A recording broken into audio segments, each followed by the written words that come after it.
I think managing change is all about the way you work with the team around you. It's about sharing the issues you're contending with, sharing and working out what the vision is, communicating that to people and getting everyone at different levels in your area of work involved in that process. I think it's very difficult to motivate people to change their behaviour. We're creatures of habit, and it's very difficult to say you need to do something in a different way. But if you can explain and motivate them to that change and for them to come to that decision and to see the advantages for them as a person, then I think you're most of the way there. I think the starting point is you have to be clear about what you're trying to achieve. You have to be clear in your own mind. You have to make sure that the senior people working to you are clear about what it is you're trying to achieve. And then you have to be very clear in communicating that message to the wider team. What I actually do is if I've got something to get across, I often do it in 2 or 3 different ways. I do it in a team meeting, I'll also follow up with an email, and then I do lots of one-to-one briefings. I think it's really key to communicate the vision for the future, to communicate the reasons for change, but also to inspire people about the future and make them feel that that's a direction they want to go in, that's a company they want to work for, and they believe that the future's good and it's a place where they can personally thrive. You're always going to have doubters in any team. You're always going to have the people who've seen it all before or done it all before.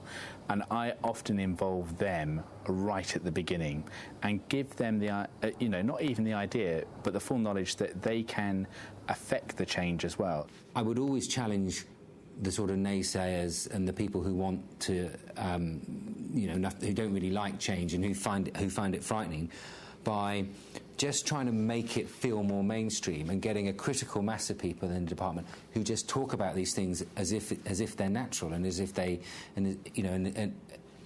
if it's a sort of comfortable evolution. I think you do everything you can to try and make it not scary, because I think a lot of people are very scared of change.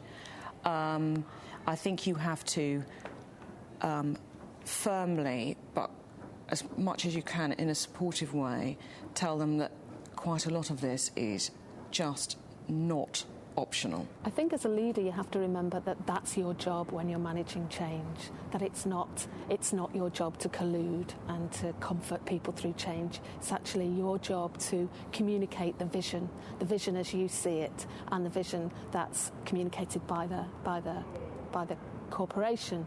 I think you have to have a really convincing argument, because people who are resistant may have a really convincing argument. And so you need to know and understand why it is that they are disagreeing with you, because actually they might not be wrong. I think one of the most effective skills you can have as a manager is to listen. You have to listen to people, you have to listen to your teams, you have to take time just to chat to people, not have a meeting about how is a project going, just wander past their desk and say, how's it going then?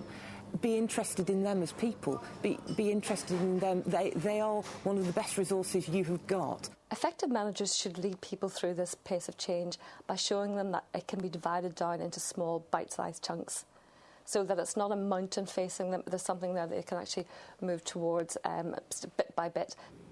I think the most effective managers are people who really believe in this change, and believe because they can, because they're on the bus kind of thing, and because they're on the bus they've got a passion for it, they understand it, and they can communicate it to other people. When dealing with change, I think you also need to recognise that it does affect you as well, and I think you have to have moments when you step back and think about what you're doing and what the cost is to you, because I wouldn't like to pretend that it's easy, because it isn't always easy, and it's good to just take a sense check yourself of where you are and what you're trying to do, so that you keep sane, if nothing else.